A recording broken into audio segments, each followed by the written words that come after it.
An emergency TV broadcast leaves our boy completely frozen. The news reports that the supposedly invincible novel protagonist, Lee Seo-jun, has unexpectedly died in battle against an evil dragon. Watching the nation mourn, he grips the remote in pure disbelief. He is completely horrified, unable to accept that the main character could just die like this. The plot is ruined. Lee Seo-jun was not only the world's hero, but also the key to a happy ending. Our boy thought that by staying a background extra, he could just wait it out and go home. But with the protagonist dead, the world faces imminent destruction, and his safe ticket home is gone. Panic sets in as he desperately wonders how to survive this mess. Amidst this despair, his mind flashes back to 7 years ago. Back in his original world, he and his friends were fiercely debating whether a transmigrator should intervene in the plot. Back then, he strongly argued against it, warning that getting the protagonist killed would doom everyone. Little did he know, his past warning would become today's terrifying reality. 7 years ago, our boy was just having a drink with his friends in the real world when his phone suddenly buzzed. He checked it and saw a mysterious message from the author of his favorite novel, offering him a ticket to a very special place. Goaded by his excited friends, our oblivious guy thought it was just a harmless prank and hit the accept button without hesitation. But the moment he pressed it, a blinding light flashed. To his shock, he was instantly teleported right into the middle of the novel's magic circle. Back to the present, our boy stares at the chaotic mess in disbelief. He had only been acting outside the main plot, so where did it all go wrong? Before he could figure it out, the monitor in front of him erupted with an eerie light, and the whole room started shaking violently. Looking outside in pure horror, he realizes the entire city is being swallowed by anomaly, and people are turning to dust before his eyes. A red system alert reveals the cruel truth. The original protagonist has died, and the world is resetting. As his body starts shattering into pieces, is this really the end? As the world completely shatters and resets, our boy jolts awake in a cold sweat. He finds himself on a bus, with the driver urging him to get up. Hearing the driver call him a student, our boy is completely bewildered. He was just watching the world end a second ago, so why is he waking up on a bus? Stepping off the bus full of doubts, the sight before him is even more confusing. Looking at the grand building with a welcome banner, he instantly recognizes his old magic academy. But the year on the banner sends a chill down his spine. 2032. That's 7 years ago. Our guy tightly grips his tie, struggling to process this absurd reality. Listening to the familiar broadcast urging freshmen to gather, and seeing the exact same entrance ceremony, he sighs helplessly. He realizes he has to accept this crazy reset. Now that he has truly traveled back in time, our boy must figure out the most crucial question: why did the original protagonist with absolute plot armor die so unexpectedly? Sitting on the bench, our boy frowns. The monster that was supposed to be defeated by the protagonist has now become the biggest mystery behind his death. The thought makes him sweat. If Lee Seo-jun dies again in this life, our boy will either face the destruction of the world or an endless nightmare of respawning. But doing nothing won't save him. Clenching his fists, he decides to use his knowledge of the future to take the initiative and change the story. The first step is to befriend the key characters. With a friendly smile, he immediately takes action and tries to strike up a conversation with the girl nearby. She isn't just anybody, but Yahello, the second-ranked genius. Our boy tries to act friendly and close the distance as quickly as possible. But she completely shuts him down. Crossing her arms, she coldly asks if they even know each other, making the atmosphere instantly awkward.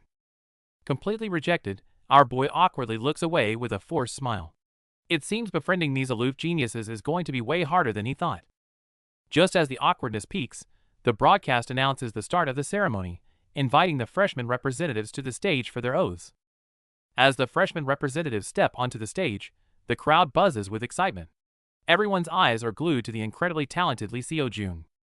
Besides the spotlight-stealing main character, the stage features a gorgeous junior smiling to build connections, and a top-ranked senior who dominates the academy. Watching these dazzling elite students, our boy mutters to himself. After all, besides the main character, the rest barely had any screen time in the original novel. With the announcement ringing out, students raise their right hands, officially beginning the solemn freshman oath. The ceremony is long and sweltering. Wiping his sweat, our boy decides to take this chance to strike up a conversation and score some points with the aloof genius Yahello. Hoping to break the ice, he leans in and flatters her, claiming she's way better than the freshman on stage. He thought it would work, but it completely backfires. Ray's expression turns icy. She fiercely scolds him for judging people without even seeing their magic. Sweating, our guy weakly insists he's just relying on his instincts. Seeing his flirting attempt crash and burn, he smoothly pivots, pointing out her secret worries about the future. The once aloof Ra instantly freezes in pure disbelief. On the first day of school, our boy Kim Seonwoo already hits a wall. A simple greeting earns him a cold warning from a red-eyed girl, leaving him sweating and wondering if he screwed up his regressed life from the start. But there's a more pressing matter at hand: the Academy's traditional evaluation test. It determines everyone's future rankings and acts as a cruel reality check, leaving the freshmen whispering in nervous anticipation. Faced with these anxious kids, our boy remains completely unfazed thanks to his past life memories. Having received multiple B-rank promotion offers before, this whole spectacle feels like child's play to him. The test begins. The original story's genius protagonist, Lee Seo-joon, takes the stage first. He unleashes his blinding light magic without holding back, roaring as his immense power illuminates the entire arena. The fierce light transforms into a ruthless shockwave that sweeps across the field. The test dummies stand absolutely no chance against this overwhelming power, getting blown away in an instant. The students in the audience are left dumbfounded by this ridiculous display of power, realizing he is on a completely different level. As the examiner calls the next names, it's time for the seniors to show off their true skills. The second-year test turns into an absolute showcase of monsters. Top fire genius Era casually conjures a blazing fireball, followed by another senior shattering the ground, filling the arena with dazzling magic effects.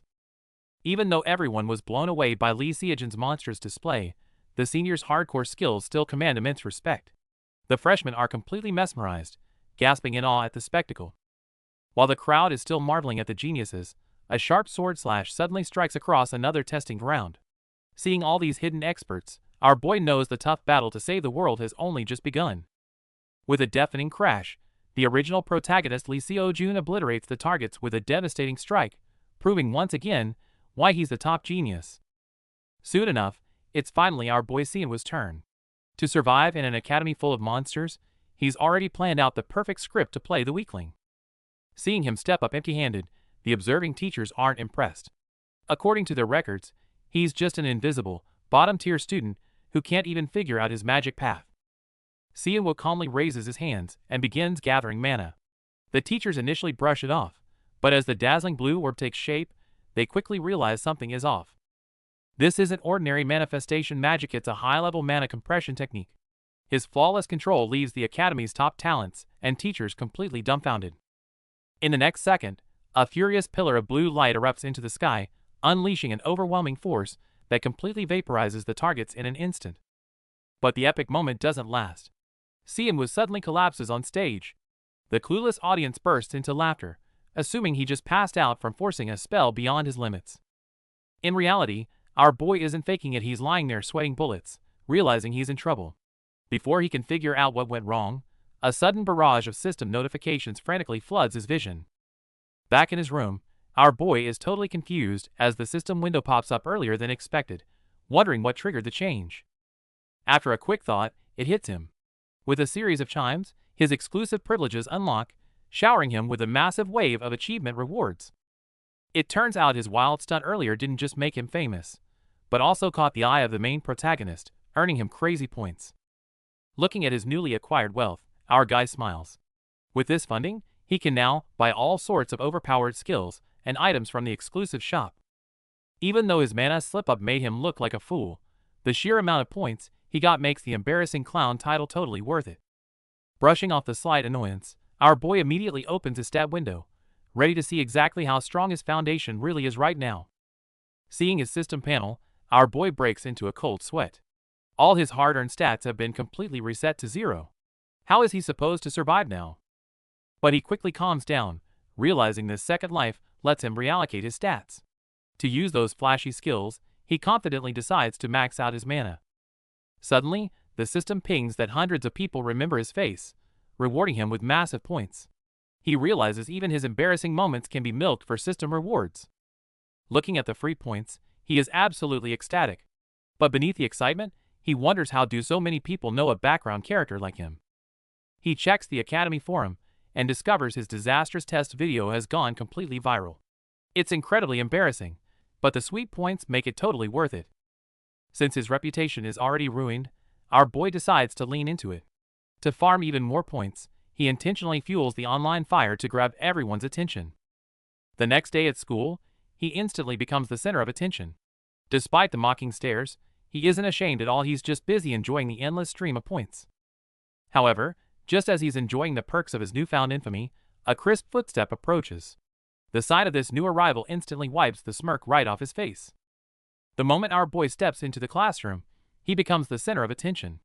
The class bully immediately approaches to mock his embarrassing mana depletion from yesterday. Faced with their ruthless laughter, our guy decides to swallow his pride. To keep his true strength hidden, he quietly plays the role of a helpless loser. But the bully pushes his luck, trying to make him an errand boy. Just then, the original protagonist, Lee Seo-jun, steps in and firmly shuts down the harassment. Intimidated by the prophesied child's presence, the bully grumbles in annoyance, but has no choice but to walk away with his lackeys. With the crowd dispersed, Lee Seo-jun checks on our boy and brings up the embarrassing video of him running out of mana that went viral yesterday. Our guy naturally plays along, acting utterly embarrassed. The righteous Lee Seo-jun immediately comforts him, insisting that the one who maliciously leaked the video is to blame. As Seo-jun turns to leave, our boy quickly stops him. Before he can figure out how to break the ice, Seo-jun surprisingly takes the initiative and asks him to team up. Faced with our boy's sudden team-up request, the normally composed genius Seo-jun is completely caught off guard. That ambiguous "it'll be good for you" even sends his imagination into some weird places. Rewind to a minute ago.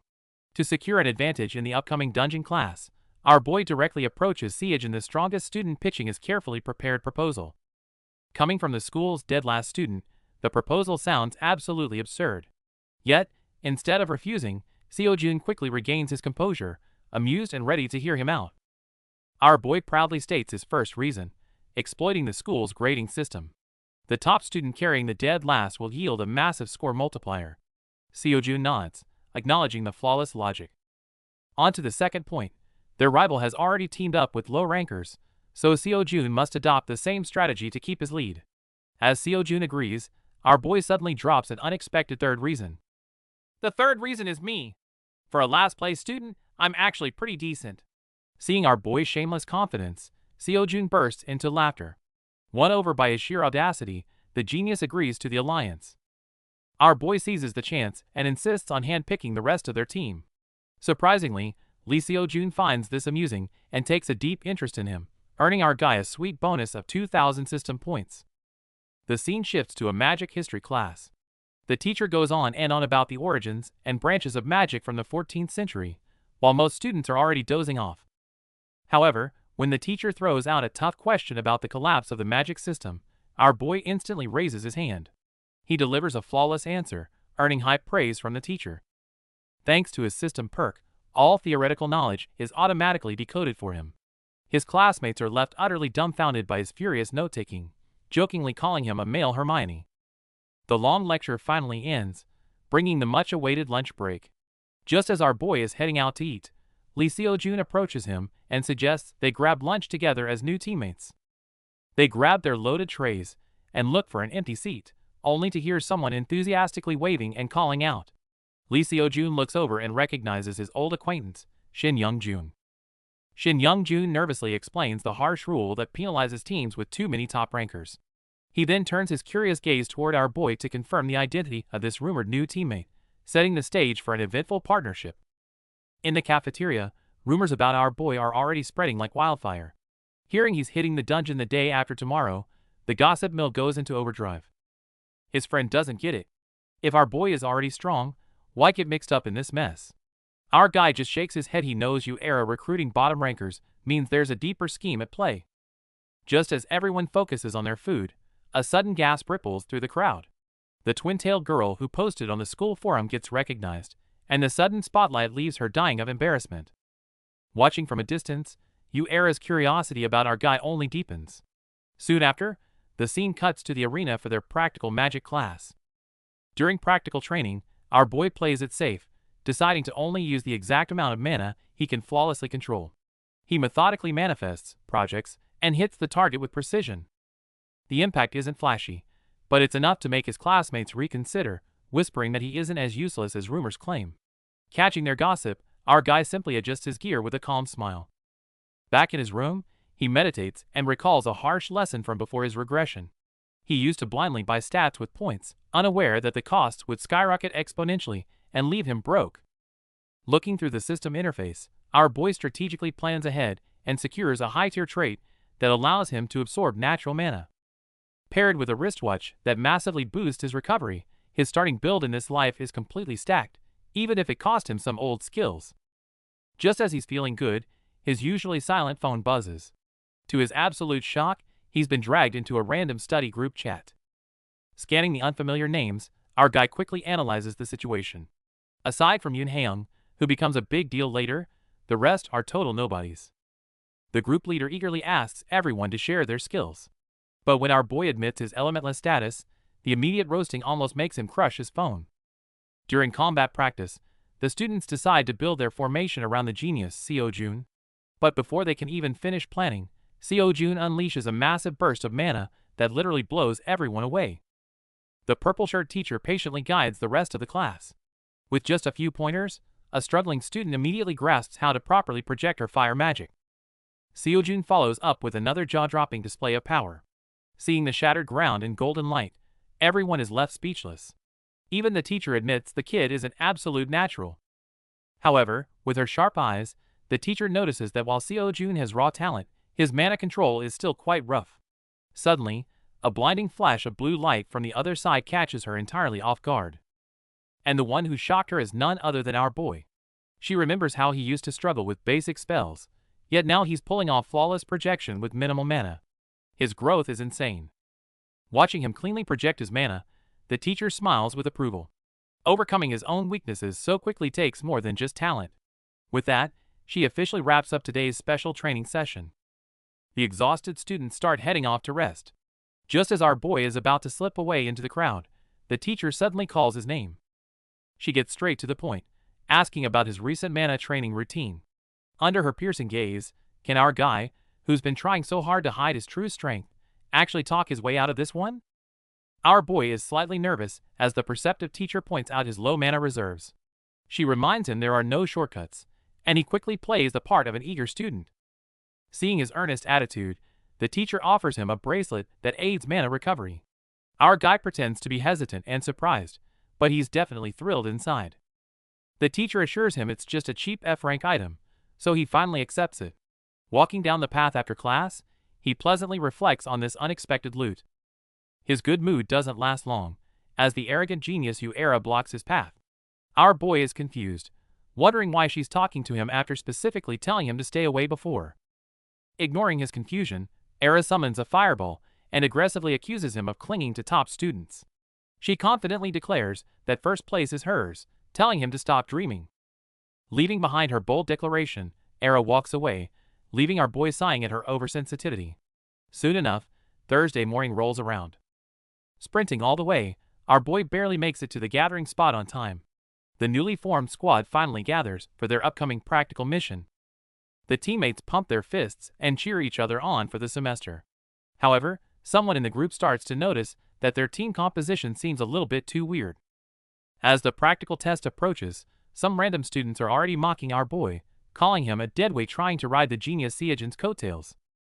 Along with our guy, there's Yunheung. Our boy knows her big moment is still far away in the story, making this team look like a total burden to outsiders. The instructor gathers everyone to explain the grading rules. Besides clear speed, there's a catch. Having lower-ranked teammates earns the higher-ranked ones extra bonus points. Most importantly, this artificial dungeon uses a special contribution system. With safety warnings clear, the hyped students finally enter the dungeon, ready for action. Meanwhile, in the monitoring room, the teachers are watching the screens with great interest. They even start a little betting pool to see which team will score the highest. While others bet on the favorites, the sharp-eyed female teacher adjusts her glasses with a knowing smile. Without hesitation, she puts all her money on our boys' Group 3. In the monitoring room, everyone is placing bets on the practical exam. While most expect the genius Yahello's team to steamroll, one sharp-eyed teacher pushes up his glasses and bets everything on Lee Seojun's Group 3. The students are in total disbelief. After all, Yahello is already tearing through the first floor with her massive AoE magic. Compared to her, Seojun's squad, heavily packed with low rankers, just looks like a sinking ship. But the teacher just smiles, fully anticipating an underdog uprising. Right on cue, inside the dungeon, Seojun is already showing off his combat prowess, effortlessly slicing through monsters and leading his team steadily forward. Watching Seojun's flawless moves, his once anxious teammates completely let their guard down. They even get a bit cocky, casually strolling and guessing what kind of trash mob the first floor boss will be, a rat or a wild dog. Amid the chatter, someone casually asks our boy for his thoughts. He calmly drops a major spoiler: it's going to be a giant wolf. Seeing their doubting faces, he secretly rolls his eyes. Believe it or not, bro has literally played this timeline before. Unsurprisingly, his honest warning is immediately brushed off as pure cap. Just as they're about to start bickering again, someone steps in to keep them moving. But suddenly, the footsteps ahead come to an abrupt halt. Seojun, leading at the front, abruptly stops in his tracks. The others almost tease him for getting scared, until they notice his eyes flashing gold as his pupils shrink in high alert. The mood instantly turns freezing cold. Looks like the real trouble has finally arrived. The group suddenly stumbles upon a glowing blue magic circle on the floor. They look at each other, wondering why the academy would place something so dangerous here. Our boy instantly recognizes it as a defensive barrier, having seen it in his past life. With their path blocked, the team is at a loss. Just then, the original protagonist steps up. Drawing his glowing sword, he plans to smash through the barrier with pure brute force. A fierce strike hits the barrier, blinding everyone. They thought it worked, but the magic circle remains unharmed, leaving even the genius frustrated. Since brute force failed, the team support steps up. Excitedly crouching down, he gets ready to analyze and dismantle the magic circle like a pro. Hearing that this complex formation will take 40 minutes to decipher, our boy completely runs out of patience. He steps in, ready to crush it himself. Ignoring his classmates' panicked shouts, our boy places his hands directly on the glowing magic circle. Using his system privilege, he activates a unique trait to forcefully decode the magical barrier. As the magical formula decodes, vital dungeon intel appears on the virtual screen. He quickly grasps the barrier's mechanics and learns that the first floor boss is a giant wolf. Armed with the core intel, Seonwoo channels his mana to instantly construct a massive energy barrier. Watching the defense array rise, he wipes his sweat and flashes everyone a triumphant smile. His flawless execution leaves the students completely dumbfounded. Unexpectedly, showing off like this catches the original protagonist's attention, earning him a sudden system reward of 5,000 points that leaves him pleasantly surprised. Before they can process it all, the first floor boss, a massive wolf with glowing red eyes, comes charging out. Seeing the terrifying monster, the students realize Seonwoo's prediction was entirely accurate. Facing the giant wolf's furious dive attack, an unlucky student in the front is launched into the air with a desperate scream. Just in the nick of time, Lee Seojun finally prepares to make his move. Bursting with golden light, Lee Seojun swiftly strikes down the giant wolf with his glowing dagger. Amidst the students' cheers, a massive stone door slowly creaks open, signaling that the true trial has just begun. With the first week's test wrapping up, the instructor steps up to praise our boys' team for their hard work. However, they only secured second place. The top spot goes to Era's team, who finished a whole 30 minutes faster. The teammates are shocked by the crazy gap. But they know well enough that without our boy quickly breaking the barrier, their rank would be much lower. Keeping up his weak persona, Seonwoo pretends to feel guilty, but Seojun genuinely thanks him. The team rallies together, ready to turn things around. Just as they regain their spirit, an unexpected figure calls out to our boy. It's the female instructor from the support department. She grabs his wrist with burning eyes, demanding he transfer to the support department immediately. Caught off guard by the aggressive scouting, our boy gives a flat rejection. But the instructor isn't giving up that easily. Seeing him completely unmoved, she grows desperate, begging him to at least listen to her terms first. When offered a massive 50 million won scholarship and special talent status, the genius student rejects it without a second thought, leaving the crowd completely stunned. Special talent status comes with countless hidden perks, but he calmly states that as a pure manifestation type mage, he doesn't need any of those fancy privileges. While others are arguing over privileges, the scene shifts to a hardworking figure in the hallway. Curious students take a closer look, only to find our boy quietly mopping the floor. Awkwardly enough, a junior greets him enthusiastically but completely botches his name. After correcting her, our guy smoothly brushes off her confusion by saying he was just cleaning up a dirty spot. While some bystanders mock his pointless effort, the junior thinks he's a genuine saint. However, our guy isn't doing it for a good reputation, he's just here to trigger a system achievement. Seeing the free 1,000 points roll in, our boy is absolutely thrilled. But just as he happily walks away with his bucket, a mysterious figure watches him closely from the shadows. Meanwhile, over in the classroom, a teacher is intensely lecturing the students about different types of monsters, hinting that a new crisis is on the horizon. During class, the teacher explains the most dangerous terrorist group out there, the Mains. While terrifying monsters exist, these guys are the true root of all evil. The whole class gasps as the teacher continues. These blood-sucking, monster-controlling villains look exactly like regular humans and have already deeply infiltrated society. Hearing this, our boy does some mental math. The first main is scheduled to appear this weekend. The original protagonist should handle it fine, but he decides to keep an eye out just in case. However, stalking the protagonist isn't free. Realizing he needs cash to follow the plot this weekend, our guy rubs his chin, trying to figure out how to fund his upcoming mission. Pushing distractions aside, he immediately enters a deep meditative state. Thanks to his constant grinding, his mana steadily increases, with nature's blessing providing sweet bonus effects. Suddenly, a brilliant blue light erupts around him, his trait just leveled up to rank 2. Seeing the newly unlocked active effect, our boy pumps his fist. This investment totally paid off. With a massive 1000% boost to mana recovery, he's one step closer to becoming a true powerhouse. He might still act like a weak support student, but he's secretly building an arsenal ready for the coming storm. Staring at his pitiful bank balance, our boy sighs in frustration. He wants to hunt monsters for quick cash, but being a minor means he can't even get a basic mage license. Just then, a brilliant idea strikes him. Meanwhile, the school teachers are busy praising him in the office, completely convinced he's an innocent, studious kid who'd never break the rules.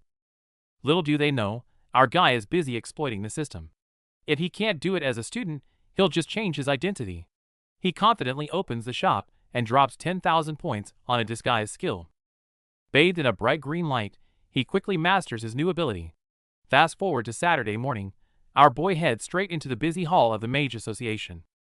Stepping up to the counter, he confidently demands a license. Thanks to his perfect disguise, he seamlessly transforms into Kim Jin-woo, a 25-year-old adult mage. The real money-making scheme has officially begun. To gain access to the tower, our boy doesn't break a sweat when the staff asks for his mage license, calmly handing over his C-rank Kim Jin-woo ID. The staff scans it with a bit of doubt, only to be totally stunned when the machine verifies this flawless fake identity. Seeing the staff's sudden respectful attitude, our guy stays cool on the outside but sighs in relief. Thanks to the system shop, even unforgeable magical IDs can be perfectly duplicated. With his identity sorted, our boy checks his watch. Time is ticking. He needs to clear the tower quickly and rush to the Han River to back up the original protagonist by 9:30. Stepping onto the teleport pad, the system tells him he can go up to the 27th floor. But our boy doesn't hesitate, he chooses the 10th floor, even though it offers lower rewards. After all, he didn't go through all this trouble just for some basic clear rewards. He's got a much more specific goal in mind. In this perilous world, the strength of monsters and the difficulty of traps vary wildly from tower to tower. Right now, our boy has stepped into the 10th floor of the notorious Tower of Proof, a place so notoriously difficult that even major guilds avoid it. A massive wolf monster lunges right at him, but our guy doesn't flinch. He leaps into the air and blasts it with a precise beam of magic. Snagging the first kill reward effortlessly, a confident smile creeps onto his face. Since this floor is packed with complex magic traps, it's practically a custom-made playground for him. Seeing that he has plenty of time to clear the stage, his mind drifts back to a recent relaxing hangout with his classmates by the Han River at dusk. Back then, his buddy dragged a reluctant him into a selfie. Synchronized with the 1, 2, 3 countdown in his memory, he flawlessly wipes out the remaining monsters in the tower. As the monsters dissolve into dust, he even scores a rare red magic crystal. Not only did he get the XP, but his cab fare back home is completely covered. Happily pocketing the loot, he expertly feels around a seemingly solid stone wall until he perfectly pinpoints the glowing hidden mechanism. With a flash of magic from his palm, our boy shatters the barrier. Stepping through the blinding light, he successfully enters the hidden inner world of the Tower of Proof, instantly bagging an achievement reward. Unfazed by the mystical scenery, our boy just smiles like everything is going to plan. Suddenly, the tower's voice echoes in his mind, challenging him to prove his worth. Accompanied by eerie giggles, a swarm of seemingly cute flower fairies appears. Our boy knows well that these C-rank monsters turn into absolute rabid beasts the second they spot humans. As the crazed fairies dive bomb at terrifying speeds, our boy decisively drops to his knees. Unfazed, he instantly activates a brilliant blue magic circle, ready to counter with absolute speed. Our boy knows perfectly well that killing mobs won't clear the floor. Facing the tower's repeated questions, he ignores the enemies, locks his eyes onto the sky's magic array, and activates his hidden system traits. Amidst an explosive data burst, he forcefully reconstructs the magical formulas in midair. Staring down the phantom examiner in the storm, our guy confidently proves himself by literally hacking the rules. As the illusion vanishes, our boy returns to the main hall completely unscathed. With a sweet system chime, he not only earns the tower's ultimate recognition, but also bags a massive jackpot of points. The hidden floor is finally cleared, bringing a massive shower of system rewards. But just as everyone looks up at the fireworks ready to celebrate, things take a dark turn. A companion casually hands over a phone, pointing out a detail in a recent photo. One close look at the corner of the screen is enough to send shivers down his spine. The man wearing a black fedora with a red band in the photo is actually a member of the extremely dangerous terrorist group, Maine. It's almost 9:30, yet the prophesied Lee Seo-jun is nowhere to be seen. While he's panicking upstairs, trouble is already brewing in the park below. A kind passerby tries to check on a hunched-over figure, only to have his wrist suddenly grabbed in a death grip. Watching from the window, he is paralyzed with horror as the innocent bystander is brutally attacked. The fedora-wearing thug reveals his true, terrifying face, his red eyes burning with murderous intent. Blood stains the grass as the helpless victim hits the ground. But the massacre has only just begun. With a deafening roar, the fully corrupted monster charges forward, unleashing a night of absolute terror. Without warning, a terrifying monster known as a Maine goes berserk right in the middle of the school festival, turning the happy event into absolute chaos. While others freeze in fear, a brave student rushes forward without hesitation. Our boy simply watches from the sidelines, as if everything is going exactly as he expected. Meanwhile, Special Agent Jung Hyun-soo confirms the monster's identity from a photo. He realizes that if the beast absorbs blood from the dense festival crowd, things will get incredibly ugly. Suddenly sensing a massive and suffocating burst of magic power, Hyun-soo realizes time is running out and immediately sprints toward the epicenter of the chaos. Back at the plaza, the monster ruthlessly attacks stranded students. The guy barely survives by using a table as a shield, but the beast immediately turns to chase down another fleeing girl. Our boy calmly analyzes the situation. Against a B-rank threat, the only chance is a targeted attack on its weak point. Right on cue, the student gathers all his mana and unleashes a desperate, massive strike. The smoke clears, but the monster just laughs. The strike failed to destroy its brain. As the exhausted student collapses in despair, our boy simply smirks. It looks like his real hunt is about to begin. Facing a monstrous enemy, our boy decides to stop holding back. He triggers his hidden card, boosting his mana recovery by 1,000%. I might not finish you in a minute, but I'll definitely half-kill you. With a confident smile, he gathers massive magical energy to meet the roaring villain head-on. They clash in a brutal exchange of power. Our boy relentlessly unloads his spells, completely overwhelming the monster that was just threatening to smash his head in. Just as victory seems within reach, the glowing effect on his chest fades. The 1-minute timer is up. His sudden drop in mana flips the situation into a critical emergency. Seizing the opening, the enemy enters an uncontrolled berserk state. In the nick of time, our boy rapidly deploys a flurry of hidden items to forcefully clear the battlefield. With the dust settled, the special agent arrives to give thanks. He expects his savior to be at least a B-rank mage, only to be utterly stunned when the license reads C-rank. Just as our boy finishes dealing with the crisis in disguise, the late-arriving agents stop him with a sudden, chilling question. Do you know someone named Kim Seonwa? Facing their suspicious gaze, our boy plays dumb. Fortunately, they just assume he has a common face, thanking him before hurriedly leaving the scene. Once they leave, a sudden system prompt leaves our guy stunned. By helping defeat the villain, he didn't just earn massive points, he altered the original plot and increased his causality rate. This realization hits him hard. If his intervention changes the story, he can save the protagonist. And if he maxes out his causality, he might even unlock the ultimate power to return home. The thought of his peaceful life back home fills our boy with motivation. However, hidden in the shadows, a mysterious man with sunglasses smiles coldly. Knowing he must protect Seo-jun and secure causality, our boy drops all hesitation and decides to actively intervene in the plot. Right on cue, a massive 15 million bounty hits his account. Holding his new wealth, our boy decides to treat himself. He steps into the luxurious Hansung Hotel. Run by a global corporation, this place holds major power and influence in the original story. In the lobby, he spots Han Sejun, the group's vice president. Overhearing that Seyun is attending tonight's dinner, our boy immediately hatches a plan. Back in his room, he lays out his spoils. Realizing the flashy spear draws too much attention, he plans to sell it tomorrow. The next morning, the news explodes. Everyone is talking about the mysterious mage who cleared the hidden floor and defeated the terrorists. With system achievements pouring in, our boy has finally secured enough credibility. He strides confidently into Hansung Pharmaceuticals, ready for the real game to begin. Right as he pushes open the door, our boy is instantly taken aback. The Hansung Group's heiress is here, and standing beside her is the legendary S-rank mage, Jang Sudi. What an intimidating lineup. But our guy quickly regains his composure, introducing himself and his purpose. Intrigued by the sudden appearance of this highly talked about VIP, Han Sejun decides to handle the appraisal personally. Looking at the seemingly ordinary plant our boy brought, Sejun is amazed. She knows the true value of this sacred herb, and is incredibly curious about how he figured out its hidden properties. This herb can massively amplify the effects of other ingredients, making it an ultra-rare strategic resource right now. Realizing its worth, Sejun gets straight to business and asks for his terms.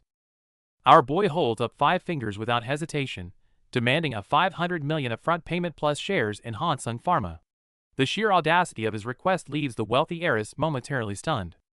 He knows exactly how much monopoly profit this herb will bring once commercialized. On top of that, he casually demands underground VIP access and expects Sejun to act as his personal potion maker. Dare to treat a wealthy heiress like an errand girl. Before Sejun can get mad, our boy drops a bombshell offer she can't refuse. In exchange, I'll help take down your brother so you can claim the entire Hansung group. The news is blowing up with Kim Jinwoo's recent exploits, which completely pisses off the terrorists watching from the shadows. Seeing the aftermath, the hot-headed Baek Kong is furious that they didn't intervene sooner. The calm guy in the suit tells him to stand down, stating it was a direct order from their boss to stay hidden. But Baek Kong isn't having it, swearing he'll kill Kim Jinwoo himself. When asked if his assassination mission might be complicated by Jinwoo, Baek Kong scoffs. He mocks his client for being a ruthless maniac who'd happily murder his own family. Right on cue, the scene shifts to that very client. Han Sejun is currently having a tense reunion with his sister, Sejun. To lower her brother's guard, Sejun puts on an Oscar-worthy performance, pretending to be completely drained by her heavy workload at the company. Feigning concern, Sejun shows his true colors by hypocritically suggesting she hand over her shares to relieve her burden. Sejun acts helpless, but secretly grips her phone tight, struggling to hold back her disgust. Meanwhile, our boy is comfortably handling the back-end support. He skillfully sets up burner accounts to secure his secret comms with Sejun. The villains have no idea that a deadly trap is already waiting for them. Our boy realizes that teaming up with the Chaebol heiress was the right call. He not only fenced his loot, but also earned her complete trust by exposing her brother's fatal secrets. Seeing the massive payment and a month of free errand service hit his phone, our guy doesn't hold back. He immediately requests custom potions and tickets to the underground arena. Knowing the villain's ruthless revenge plots from the original story, survival skills are a must. Despite the steep 50,000 point price tag, he grits his teeth and buys the killing intent sense. A few days later, a disguised Sejun delivers the goods. She brings a custom mana potion that boosts recovery by 500% for 5 minutes, though it leaves the user completely drained afterward. Sejun grows increasingly suspicious of our boy's true identity.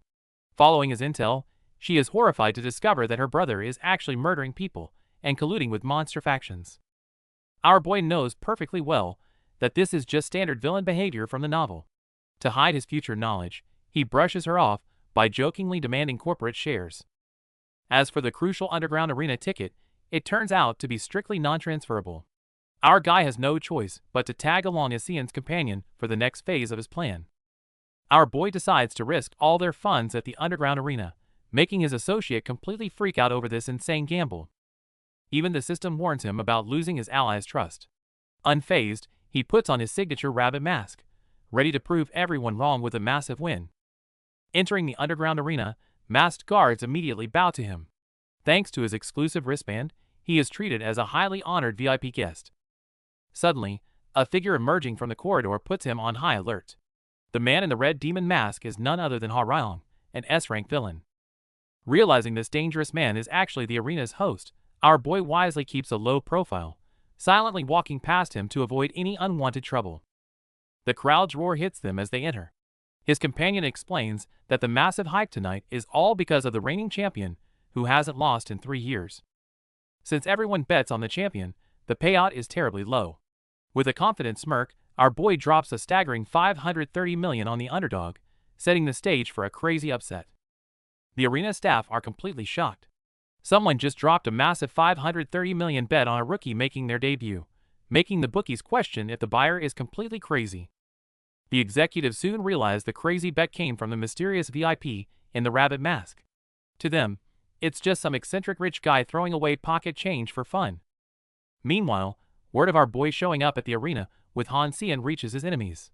The villainous boss grins, ready to ambush him tonight and avenge their fallen comrade.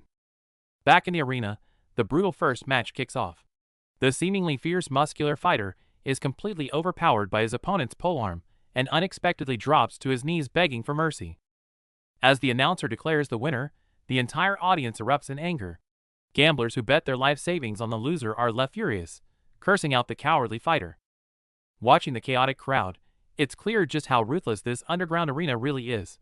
But the true main event of the night is only just about to begin. The underground arena is buzzing as a lopsided match is about to begin. While everyone safely bets on the champion, some lunatic dumps a massive 530 million on the scrawny rookie. Of course, that lunatic is our boy. Ignoring the mocking whispers, our boy smirks behind his rabbit mask, dreaming of a massive payout. However, as the incredibly skinny rookie steps into the ring, the ridiculous size difference leaves the entire crowd sweating. Our boy placed this risky bet because he knows the future. This rookie will eventually become a core member of the notorious villain group, Jayan. Even knowing he never loses, seeing him in person still makes our guy a bit nervous.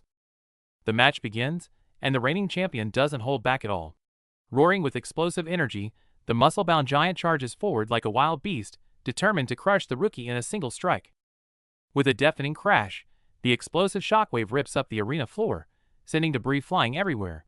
Just when everyone assumes the rookie is crushed, he slips past the fatal blow like an absolute ghost. This shocking reversal instantly ignites the crowd, allowing our boy to finally breathe a sigh of relief. Meanwhile, as the arena goes wild, a speeding sports car carries an uninvited guest toward the venue, hinting at incoming trouble. Meanwhile, a mysterious killer in a demon mask waits in his car. Not wanting to ruin Ha-Ryong's event, he decides to bide his time until it ends before storming in to slaughter his target. Inside the underground arena, the death match reaches a fever pitch. Surrounded by glowing blue aura, the muscular Yang Hongju lands a devastating punch, sending his opponent flying. Watching his opponent crash to the ground, Yang Hongju raises his fist in triumph. He basks in the crowd's wild cheers, as everyone assumes the match is already over. However, just as the massed spectators gasp in awe, the situation completely flips. The seemingly defeated opponent somehow powers through the pain and brutally stabs Yang Hongju right in the chest. The tables turn in an instant. Ignoring his own bleeding shoulder, the frenzied fighter unleashes a storm of throwing knives infused with purple energy, launching a ruthless counterattack. Unable to dodge the lethal barrage, Yang Hongju collapses in a pool of blood. Witnessing this brutal and dramatic reversal, the once cheering audience breaks into a cold sweat, completely panicking. The arena erupts in disbelief as the match ends in a massive upset. Amidst the chaos, the bunny-masked Xiao Ling simply smirks and walks away, completely satisfied. However, this outrageous gamble catches the attention of the arena's higher-ups. Looking at the screen, the demon-masked manager senses that this astronomical bet was no mere coincidence. Convinced there is more to the story, the executive immediately orders his subordinate to track down the mysterious man who just walked away with billions. Meanwhile, our boy is heading back with the disguised Han Xian. When she interrogates him about his miraculous prediction, he casually brushes it off as pure intuition. Playing it cool on the outside, our guy is actually thrilled. Staring at the 3 billion won in his account and seeing skyrocketing trust level, it's an absolute win. But his joy is cut short when the system suddenly prompts him to unlock a passive skill, warning of impending killing intent. The relaxed atmosphere instantly freezes. Quickly scanning his memories of the original novel, he pinpoints a ruthless terrorist group out for revenge. Seeing his expression drop, Cian has no idea that a deadly storm is already upon them. To set his trap, our boy calls on Cian to coordinate their next move. Meanwhile, the assassins tailing them notice the route change and prepare to strike early. Unable to spot Cian, the assassins aim their sights at our boy. Seeing his untrained, ordinary student look, they assume killing him will be absolute child's play. A sniper shot pierces the night, but our boy effortlessly dodges it. After chugging an awful-tasting buff potion, he charges at the enemy with lightning speed, ready to fight. Sensing our boy's sudden spike in power, the assassin Baek Kong drops the smirk. He summons dual flaming spears and lunges forward, fully intent on turning him to ash. Facing the deadly strike, our guy doesn't even blink. He activates a high-tier magic item, unleashing a massive pillar of blue light that completely overwhelms the assassin's attack. As the smoke clears, our boy smirks and casually drops a bomb. He's still got 2 more shots just like that. Hearing this, the once cocky assassin is left sweating bullets. The fiery explosion lights up the distant sky. Driving through the rainy night, his allies notice the blast and realize our boy's bait operation is officially underway. But before they can even celebrate, the driver's eyes widen in shock. Checking the rearview mirror, she realizes they're being tailed by another deadly group in the dark. The hidden assassin is gearing up to target the Hangsung group, but our boy is already 1 step ahead. He tells his driver to head somewhere secluded to intercept the target, completely unfazed by the warning that this enemy is far above B rank. After all, he specifically brought this powerful backup to secure the win. With everything set, our boy confidently bursts out of the car with his mana flaring, charging straight at the assassin to kick off the fierce battle. Facing the assassin's fierce explosive flames, our boy doesn't panic at all. He smoothly dodges every blast with incredible agility, even taking a moment to flex that he used to be an enhancement-type fighter. Clearly provoked, the assassin mocks our boy for dodging like a rat before unleashing his ultimate move. A massive shower of flaming spears rains down, completely cutting off all escape routes. Instead of retreating, our boy pushes his speed to an insane new level, leaving the assassin completely stunned. Realizing his buff time is running out, he glares sharply, ready to end this quickly. He decisively activates his system privilege, boosting his mana recovery by 1,000 times in an instant. This sudden, terrifying aura makes the assassin sweat bullets as our boy launches himself forward like a cannonball. Sensing fatal danger, the desperate assassin detonates a massive shockwave. To protect his backup and the area behind him, our boy refuses to dodge, gritting his teeth to block the devastating explosion head-on. Using the explosion as cover, our boy pushes through the flames and suppresses the assassin at close range. But backed into a corner, the desperate killer violently swings his burning spear for a final counterattack. Facing the B-rank assassin Baek Kong, our boy doesn't back down. He gathers brilliant mana in his hands, ready to counter the fiery spear in a fierce clash of power. Frustrated by the resistance, the assassin prepares for a reckless all-out attack. Meanwhile, our boy grits his teeth from his current angle, he just can't secure a fatal headshot. Just when things reach a breaking point, a massive hand suddenly reaches out from behind, locking the assassin in a tight chokehold. This unexpected physical interruption leaves even our boy totally stunned. Despite the assassin's desperate screams and final struggle, a blinding sword strike instantly cuts through the chaos, neutralizing the deadly threat before he could even react. Looking at the tall figure, our boy finally breathes a huge sigh of relief. It's none other than Jang Sugi, the sword demon and an S-rank powerhouse from the original story. With a top-tier legend like him stepping in, tonight's crisis is officially over. With a single strike, the B-rank assassin is cut down. That's the power of the Hansung family's S-rank bodyguard. No one touches the youngest daughter and lives. With the danger past, Seiyan rushes over to check on our boy. He brushes it off with a smile, knowing stalling for the heavy hitter was totally worth it. Seeing her calm reaction, our boy thinks to himself his life was on the line too, so of course, he was going to bring the strongest backup possible. As the villain dies, the system chimes in with sweet rewards. Causality shifted, trust regained, and 1,000 points in the bag, an absolute win. During the aftermath, the bodyguard asks if they should report the terrorist attack. To keep the timeline from derailing further, our guy immediately suggests keeping it a secret. Leaking the news would cause a massive uproar. Weighing the options, Seyun agrees and orders everyone to keep tonight's event strictly between them. A few days later, our boy is relaxing at home, ready for the real payoff.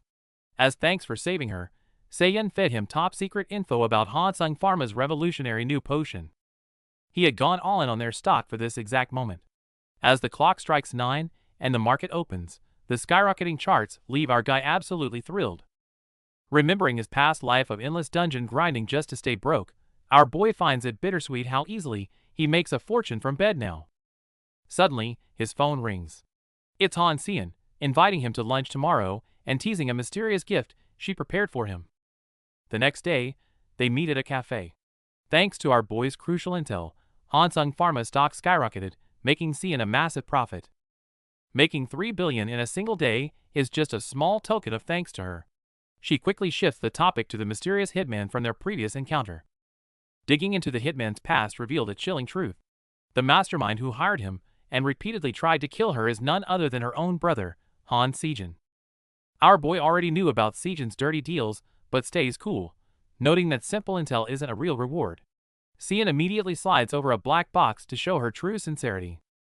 Accepting the item, he mentions he'll be busy for a while. Knowing her brother wants her dead, Seyun's eyes turn icy, vowing that she never leaves a favor or a grudge unsettled. Looking at the ambitious and ruthless heiress in front of him, our guy can't help but admire her sharp instincts.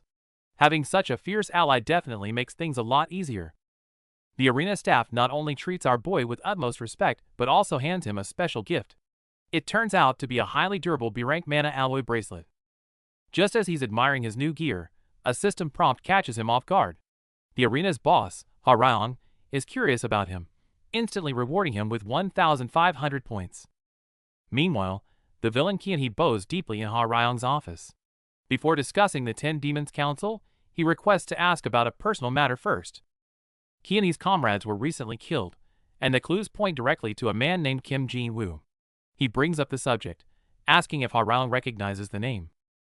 Looking at the photo, the rabbit-masked Ha Ryong instantly recognizes the face. It's none other than his highly valued VIP client from the underground arena. As Qianhe threatens to tear our boy apart, Ha Ryong unleashes a terrifying aura. He effortlessly crushes the villain to the floor, strictly warning him never to touch his client. Terrified by Ha Ryong's fierce protection, Qianhe can only stutter out an apology. Our boy's secret identity is safe for now, but the brewing storm of these shadowy factions is far from over. The terrorist group receives a dark prophecy. The child of prophecy will awaken at 18 and personally end their king. This revelation stirs up the high-ranking villains. They refuse to just wait around and plan to eliminate this potential threat beforehand. Meanwhile, our boy is reviewing his system rewards. He decides to lay low and focus on a much more pressing crisis. With midterms approaching, our boy grows serious. This isn't just a stage for the original protagonist to shine, but a critical turning point in the plot. According to the original story, to flush out the unawakened child of prophecy, the terrorists will launch a brutal invasion on the school during the exams. Although the original hero eventually saves the day, our boy decides to take the initiative this time to ensure the timeline doesn't collapse again. Back at school, the combat instructor gathers everyone on the field. Ignoring the students' groans, he announces a brutal extra assessment. To prepare for midterms, the second years will face days of grueling free sparring. While the surrounding students panic, our boy's eyes gleam with quiet anticipation. The instructor announces free sparring pairs. Unsurprisingly, the school's top 2 geniuses, Lee Seo-jun and Yu Era, instantly lock onto each other. On the flip side, thanks to playing the bottom-tier student so flawlessly, our boy is left completely partnerless. It's honestly a bit sad. Meanwhile, the top dogs waste no time clashing. Seo-jun strikes with his flaming sword, unleashing a fiery shockwave that violently shatters the ground. Era narrowly dodges the fierce attack and counters by summoning a massive fireball, boldly claiming she'll take over as the school's #1. Swords and magic continuously collide in a fierce stalemate. The craziest part? This earth-shattering battle is just their warm-up. Watching this god-level clash through the window, Yoon Haeyoung stands alone in the training room, a hint of loneliness flickering in her eyes. She quietly tells herself not to compare with geniuses. Meanwhile, Her classmates openly reject the idea of teaming up with her. Hearing their harsh comments about her terrible combat skills, the girl sheds a silent tear. Since they are both solo, is it time for our boy to step in? In the training ground, Haeyoung pushes her ice magic to the limit, blasting wooden barrels. But despite her flashy moves, the actual results are underwhelming, making our boy sigh in exhaustion as he watches. Seeing Haeyoung frustrated by her lack of progress, Sungwoo doesn't hold back. He bluntly points out that her ice isn't cold enough, her accuracy is terrible, and her fundamentals are a complete mess. Our boy actually feels guilty. Because he altered the timeline, Haeyoung missed the original protagonist's crucial advice. To make up for it, he decides to take responsibility and force her growth through harsh tough love. But Haeyoung completely misunderstands his intentions. She angrily accuses Sungwoo of dragging down others just to feel better about his own low rank. Disappointed by his indifferent attitude, she turns away with tears in her eyes. Just as Sungwoo wonders if he went too far, a powerful surge of magic interrupts. A genius top student steps up, challenging this arrogant dead-last student to a duel. Instead of panicking, our boy just smiles. His real target has finally taken the bait. To unlock the true potential of the ice attribute genius, our boy decides to spar with her himself. He casually calls her dead last in school, instantly hooking her aggro. As the match begins, the furious Haeyoung unleashes her power. Seeing the high-density ice constructs rapidly forming, our boy notes that her magic quality completely transforms when she gets serious. While effortlessly dodging her attacks, our boy casually points out that her attack patterns are too predictable. Unwilling to back down, Haeyoung immediately responds by charging up an ultimate move. A massive ice spike erupts from the ground, shattering the arena. Even our boy is surprised that his provocation pushed her to cast a spell she could never pull off before. It seems intense emotional stimulation was the exact trigger she needed. Having confirmed the training results, our boy stops playing defense and dashes straight at her across the frozen ground. For inexperienced mages, letting an enemy close the distance is basically a game over. Our boy effortlessly shatters her ice shields and gets right in her face, flawlessly concluding the combat lesson. Facing Haeyoung's full-power magic barrage, our boy doesn't even flinch. With one swift strike, he shatters her energy shield and cleanly ends the spar. Seeing Haeyoung sitting on the floor in defeat, our guy doesn't mock her. Instead, he warmly praises her effort and points out that she just hasn't learned how to unlock her true potential yet. Want to try doing this together? Haeyoung is completely stunned by his extended hand. She never expected him to personally offer to help her master her talent. As they shake hands, the proud but struggling Haeyoung is completely won over. A crisp system prompt confirms she has officially become a crucial part of our boy's team. To help her grow quickly, our boy goes into teacher mode. He stresses the importance of attribute adaptation training, explaining that without basic understanding, all practice is useless. Haeyoung barely finishes saying she knows the theory before she is ruthlessly tossed into a freezing training ground. Watching her scream in the cold, our boy goes full demon instructor to push her limits. However, while our boy is busy with his hardcore training, a real threat looms in the shadows. Emerging from a bizarre energy vortex, the villain Kian gathers his forces, ready to unleash a deadly plot. In the shadows, the terrorist group Jaen holds a secret meeting. They plan to infiltrate the academy during midterms to eliminate the child of prophecy. They originally wanted Harion's help but got completely rejected. Realizing their current forces aren't enough to kill the target, the female executive starts complaining. But the white-haired leader stays perfectly calm, pulling out an eerie glowing purple crystal. If they can't fight everyone, they'll just lock the interferences away. It's the legendary demon Grand Barrier. With this deadly weapon, they can rampage through the academy as they please. A bloody storm is inevitable. Meanwhile, our boy is giving the underachieving Yoon Haeyoung some hellish special training. Under his strict Spartan guidance, she finally breaks her limits and successfully forms ice. Thrilled to create an ice spear after just a few days of training, Haeyoung's eyes light up. At the same time, our guy gets a system alert, scoring massive trust points from his new fangirl. Tasting success, Haeyoung instantly becomes his loyal follower. Though shivering, she grits her teeth and asks for more ice. But how long will this peaceful training last with danger lurking right around the corner? To help his ally grow, our boy initiates a ruthless ice attribute training session. However, this intense scene catches the eye of an onlooker from above. Misunderstanding the harsh training as severe school bullying, the genius girl is horrified and immediately rushes off to report our boy to the teachers. she hastily reports the incident to the combat instructor. But instead of getting angry, the sharp-eyed teacher instantly sees through the truth behind this supposed bullying. Looking at the footage, the teacher praises our boy's flawless attribute guidance, pointing out his immense hidden potential to the totally shocked student.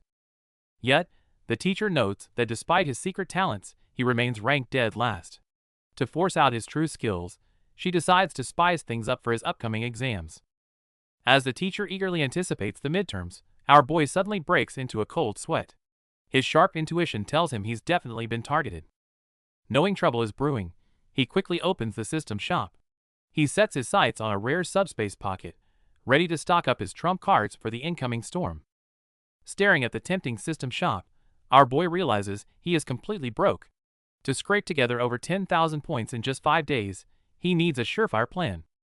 Just as he's brainstorming, he gets a text to visit the staff room. To his surprise, he's been selected for an advanced training class alongside the school's top geniuses. Hearing this, our boy couldn't be happier. The original protagonist is in that exact class, meaning joining it will give him countless opportunities to stick close and farm more points.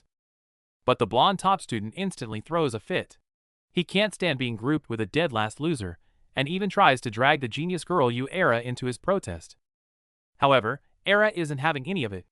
Her ice-cold reply of only caring about herself instantly shuts the blonde guy down, leaving him sweating and speechless. Unfazed by the insult, our boy confidently states he'll simply raise his rank. Impressed by his boldness, the teacher challenges him to prove his skills in the upcoming midterm exams. The condition is to rank in the top 80.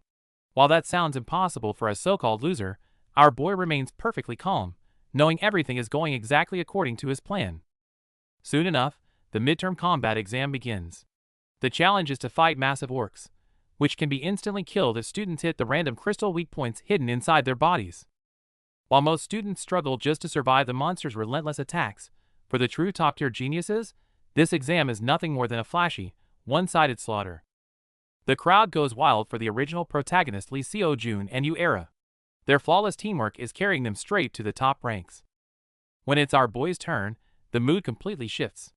The crowd is eager to watch him fail, but he's just quietly enjoying the system points rolling in. With his system perks activated, Sunhwa's eyes sharpen as he bursts forward. This time, he has absolutely no intention of playing weak.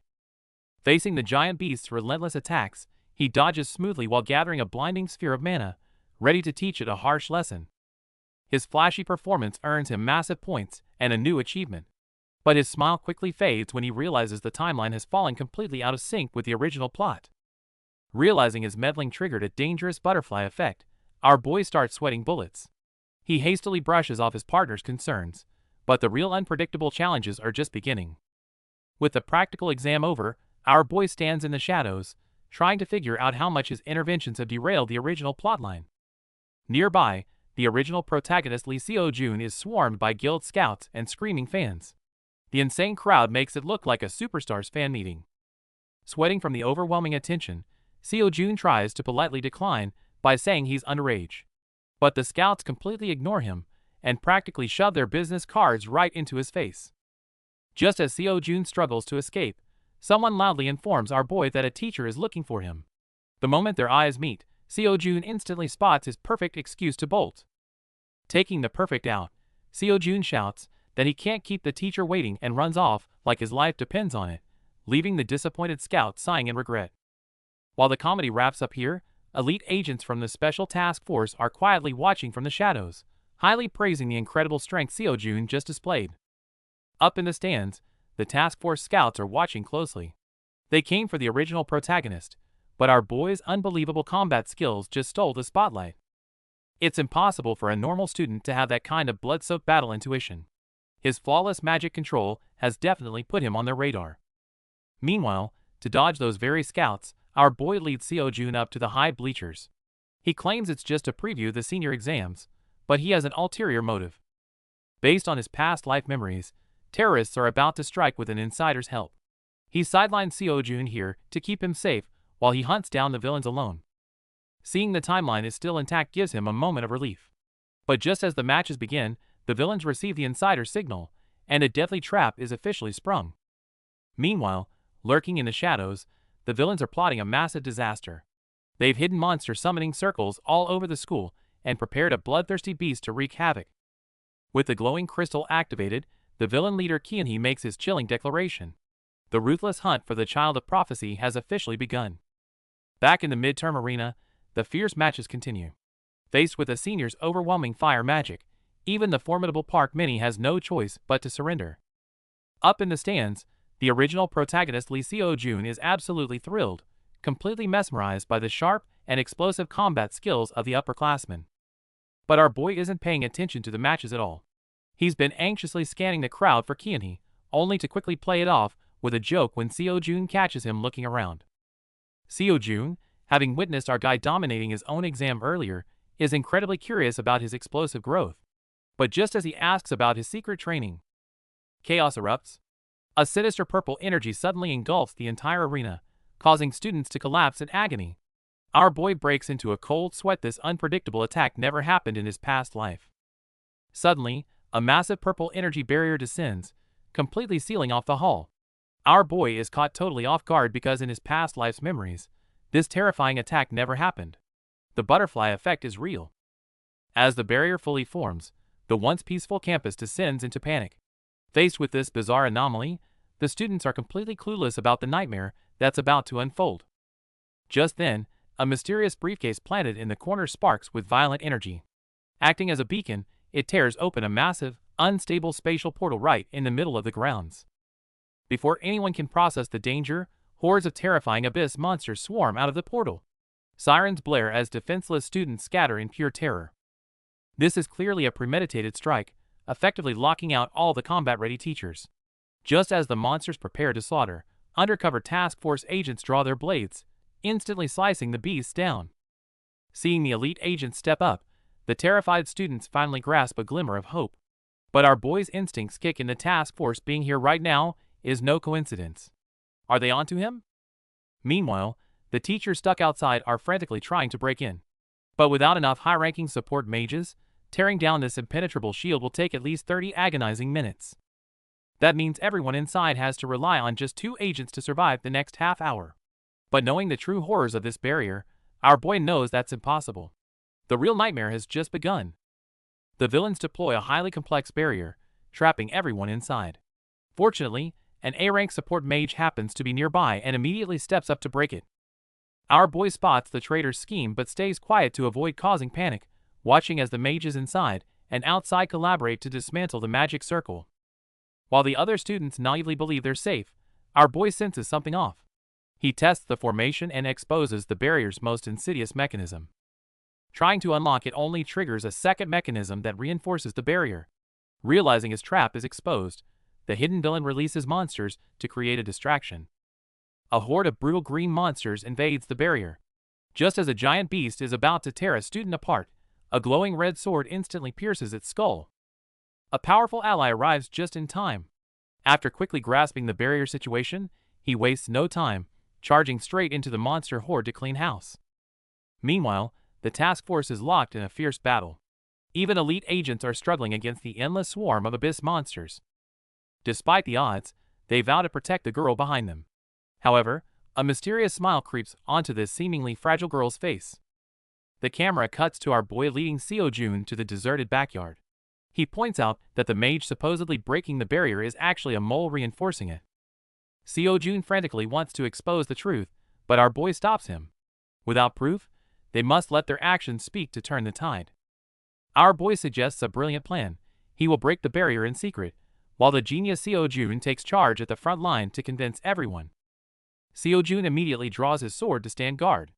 Facing the complex magical array, our boy calmly crouches down, ready to show his true skills.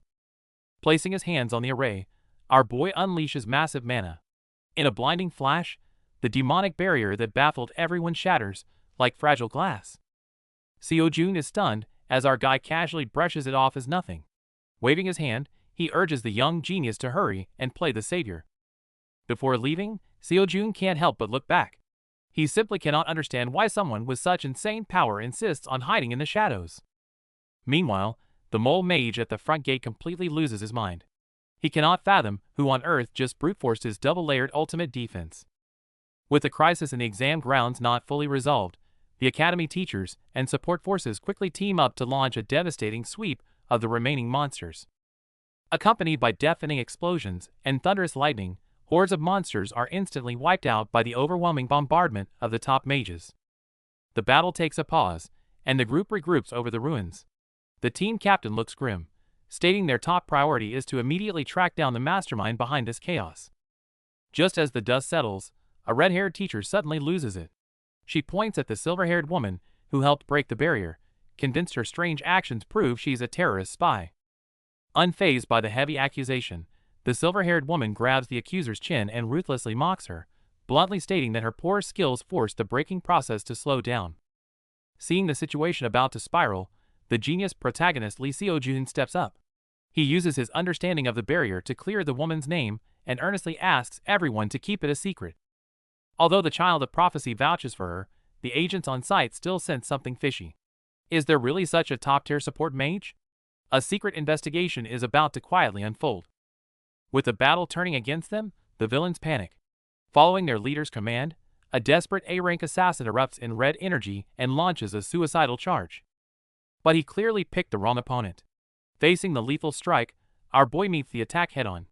The clash of their weapons instantly shatters the enemy's encirclement.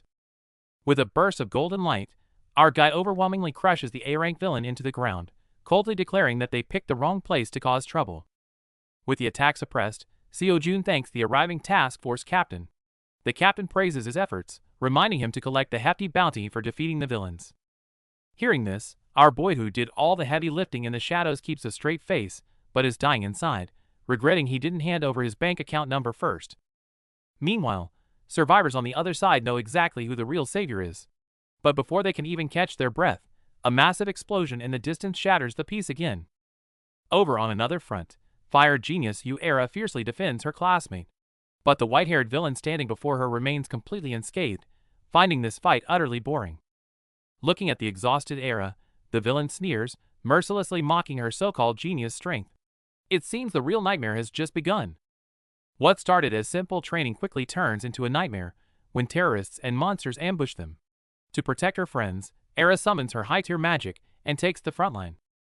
Seeing the endless swarm of enemies, the golden boy tries to help but is firmly shut down. Knowing the danger, Era unleashes a massive explosion to handle the foes all by herself. However, her struggle is futile against the gray-haired villain. As their magic clashes, the terrorist greedily savors her rich mana while Era is slowly crushed under the immense pressure. With a brutal strike, the villain sends Era flying. Desperate to save her, Haeyoung tries to rush in, but is blocked by other enemies, forced to endure the villain's merciless mockery.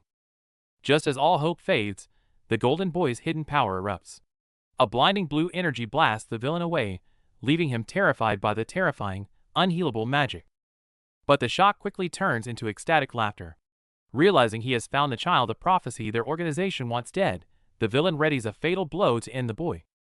Right as the villain goes for the kill, our boy finally crashes the party. Effortlessly interrupting the attack and shielding the golden boy, he's about to show them who the real boss is.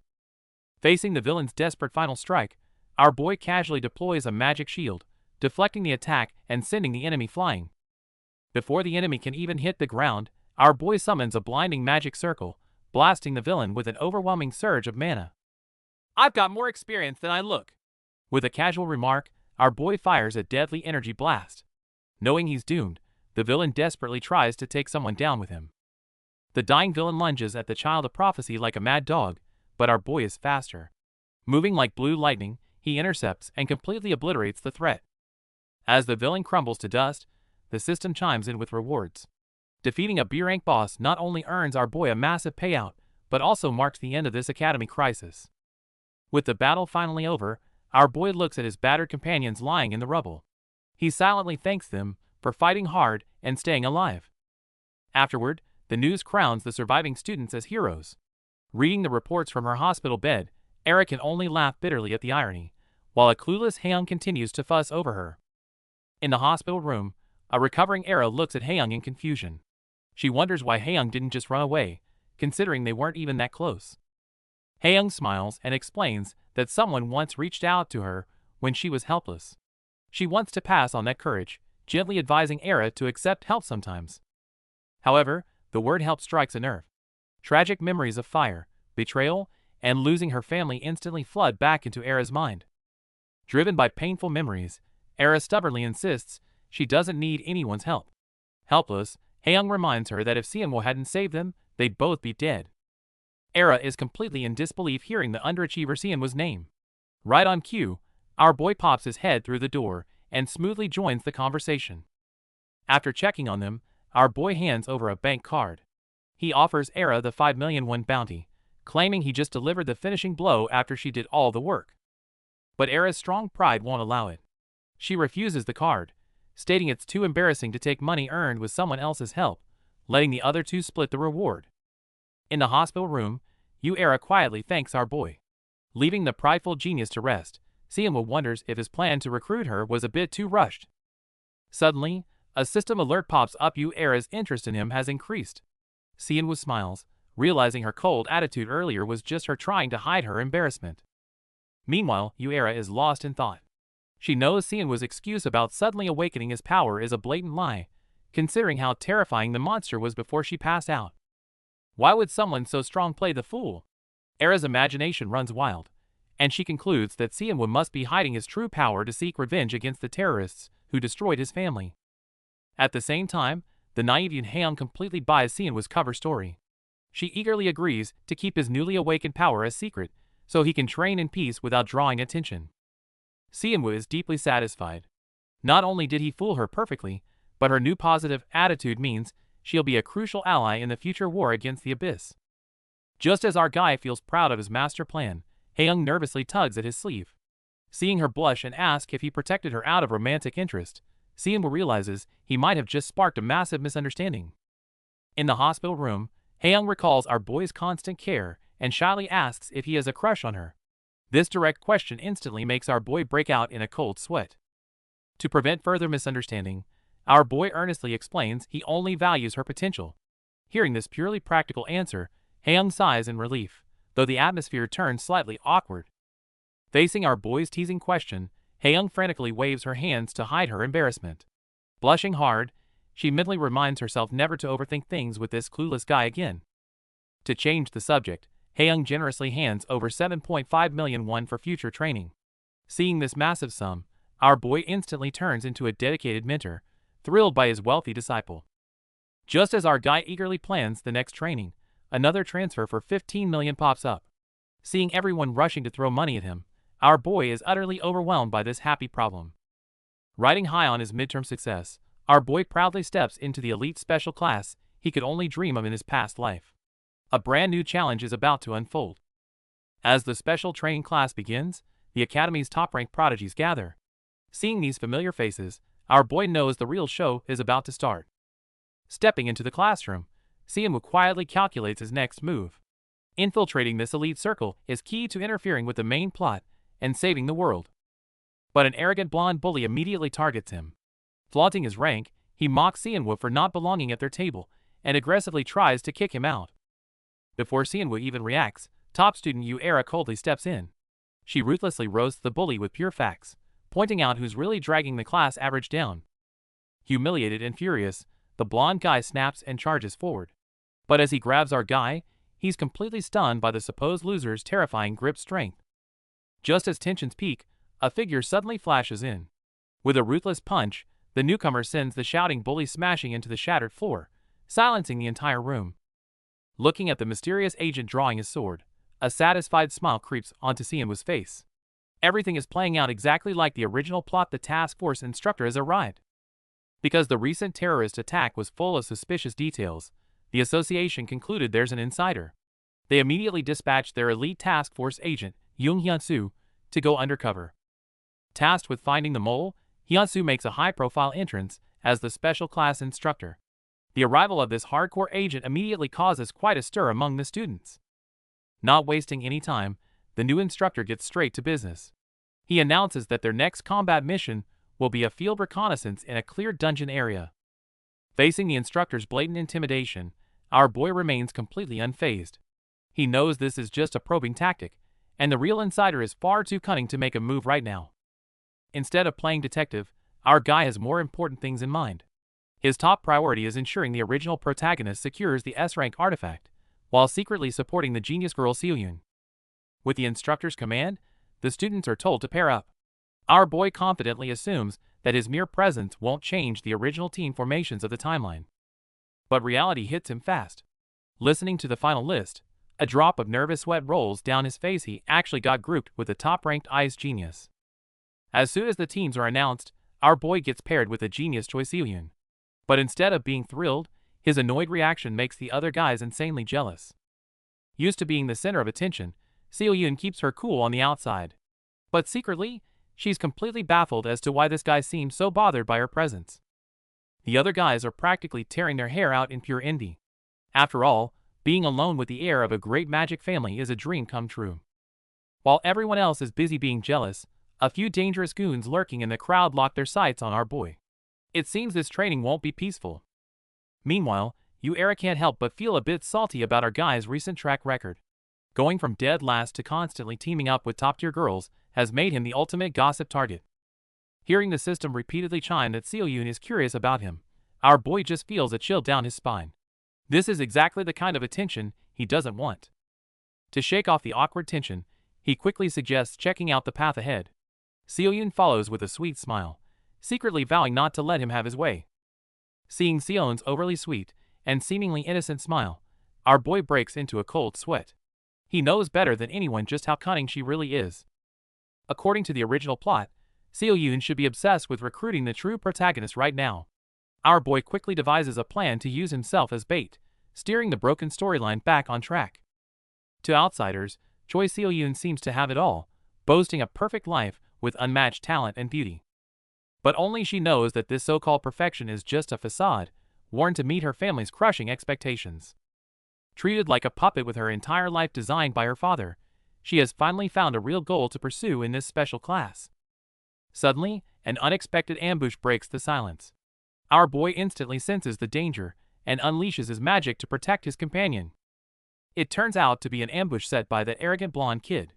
Facing these clueless fools, our boy doesn't even waste his breath and blasts them away in one strike. Meanwhile, the task force agents are secretly monitoring the forest using magic vision. To them, this is just a bunch of kids playing house with low-level monsters. The captain orders them to watch for anyone leaving the camp. Little do they know, behind this seemingly simple trial, a real storm is quietly approaching. Chaos erupts in the exam area.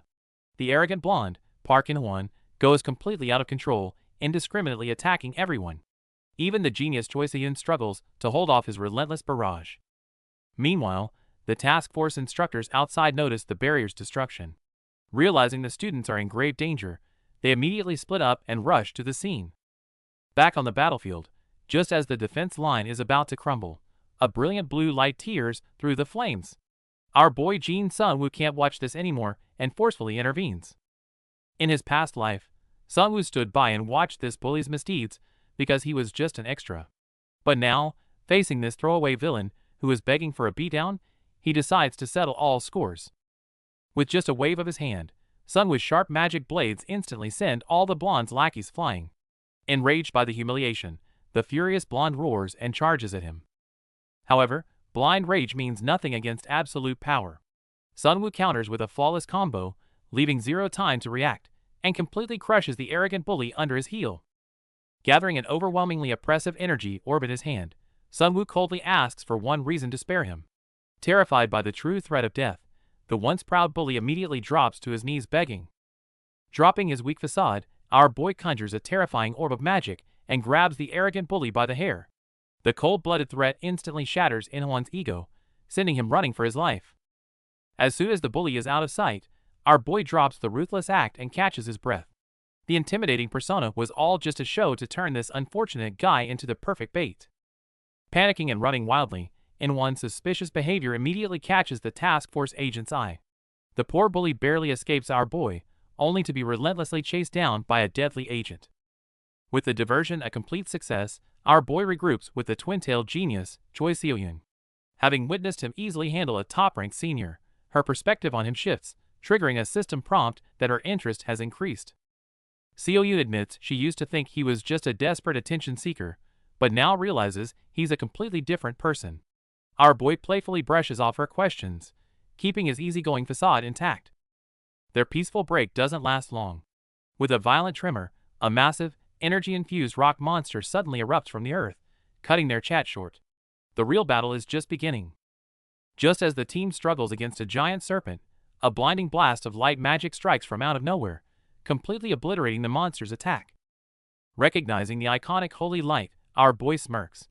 Right on schedule. The original protagonist, Lee Seo-jun, makes his grand entrance to save the day. Seo-jun cheerfully checks on everyone, mentioning he's been patrolling nearby. Watching this, Sung-woo secretly rejoices, knowing everything is flowing exactly according to his plan. With the perfect cast assembled, Sung-woo smoothly plays the role of a guide, directing everyone's attention to a mysterious glowing cave to trigger the hidden event. While the others are mesmerized by the strange light, Sung-woo's system window clearly identifies the cave as an extremely rare hidden stage. Though a dungeon within a dungeon is highly dangerous, Sung-woo is secretly thrilled. He has already prepared all the groundwork for Seo-jun to clear it easily. As expected, the hot-blooded Seo-jun suggests exploring it.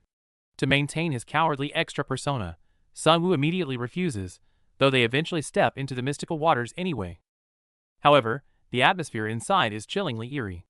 Accompanied by a ghostly whisper calling out to them, a terrifyingly powerful magical energy instantly sweeps over the group. Disaster strikes? The hidden boss, the Ghost Witch, has unexpectedly appeared and possessed the ice genius Choi Seo-yun, turning a powerful ally into a deadly foe. The possessed Seo-yun unleashes a devastating energy wave. Blown back by the unexpected preemptive strike, Sung-woo realizes that his meddling has completely derailed the original storyline. Deep in the forest, our boy pins the blonde villain down to demand answers. When the guy refuses to talk, our hero officially arrests him for colluding with terrorists. Just as the traitor is handled, outside operatives receive an urgent alert. A safe dungeon has suddenly mutated into a deadly hidden stage, and a student is trapped inside. To save the day, our boy and the original protagonist step into the freezing hidden stage. Thankfully, our guy knows the mechanics well and hands out premium insulated gear. Braving the blizzard, they finally find the kidnapped genius. But the situation is dire. She's trapped in a massive crystal and fully possessed by the Ghost Witch, the arrogant witch boasts about absorbing the girl's powerful ice mana. Without hesitation, she unleashes a massive, overwhelming icy barrage straight at our rescue duo. Facing the deadly frost, our boy is faced with a huge dilemma. The witch is weak to light magic, but as long as she possesses their classmate, they can't risk a direct attack. The battle inside the hidden stage reaches a fever pitch. The prodigies go all out, clashing with the terrifying enemy in a storm of magic and glowing blades. However, the Phantom Witch handles their combined assault effortlessly. She even mocks the original hero, teasing him for going easy on a girl. The witch's power is simply overwhelming. Lee Seo-jun's attacks are rendered useless, and he is relentlessly pushed back into a corner by her devastating ice magic. Seeing the situation deteriorate, Seo-jun desperately shouts that they must find the witch's main body to turn the tide. Just then, our boy quietly steps up. Gathering brilliant magic in his hands, our guy calmly guides Seo-jun. Since the timeline is already derailed, he decides to personally help the protagonist break his limits. Meanwhile, outside the stage, the blonde troublemaker is bound and interrogated by the task force instructor. His foolish provocation is exactly what dragged everyone into this deadly crisis. The teachers outside realize a severe anomaly has occurred. With the barrier completely sealed, they are powerless and can only pray that the students survive on their own. Back on the battlefield, facing the advancing witch, our boy doesn't panic. Instead, he turns to a surprised Seo-jun and drops the ultimate green light. Here, you can unleash your true power without holding back. Backed into a corner, the Ghost Witch pulls out her core crystal, screaming that she'll take everyone down with her. However, our boy has already seen right through the fatal flaw in her power. Having figured out the enemy's weakness, our boy orders Seo-jun to unleash his ultimate move and blow away the entire dungeon. As the true protagonist, Seo-jun doesn't hesitate, delivering a devastating explosion of light attribute mana. The terrifying impact forces the Ghost Witch out of Choi Seo-jun's body, exposing her true form. Now that the hostage is safe, there's absolutely no reason to hold back anymore. Meanwhile, outside the dungeon, the terrorist assassins are guarding the portal. Hearing that their targets are trapped in a hidden stage, they smugly wait for our heroes to get wiped out. But the villains clearly underestimated Seo-jun's power. Before they can even react, a blinding pillar of light pierces through the barrier like divine punishment. Inside the dungeon, the once arrogant ghost which is completely obliterated. With the battle over, the boss drops an incredible S-rank sword. Our boy generously hands it to Seo-jun as a reward, conveniently dumping the babysitting duty on him so he can happily pocket the rest of the sweet loot. With the hidden boss defeated, our boy not only reaps massive system rewards, but also maxes out Lee Seo-jun's trust. Seeing the hero gather the loot, he knows this operation was a huge success. Just then, the unconscious Choi Seo-yun finally wakes up.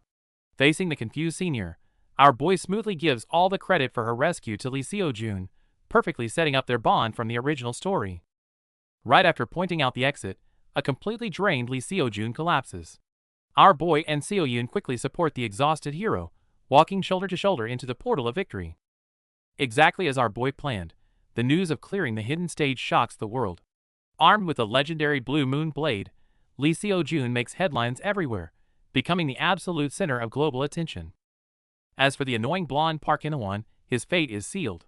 Although cleared of being a spy, his past bullying and attacks on classmates are fully exposed, resulting in severe disciplinary action. Watching how things unfold, our boy feels a deep sense of relief. He completely removed an annoying obstacle and kept the task force secret, steering everything perfectly back to the original plotline. Back at the academy, it takes some effort for our guy to calm down his worried friends. But just as he catches his breath to plan his next move, a familiar voice calls out. It seems his brief peace is already over.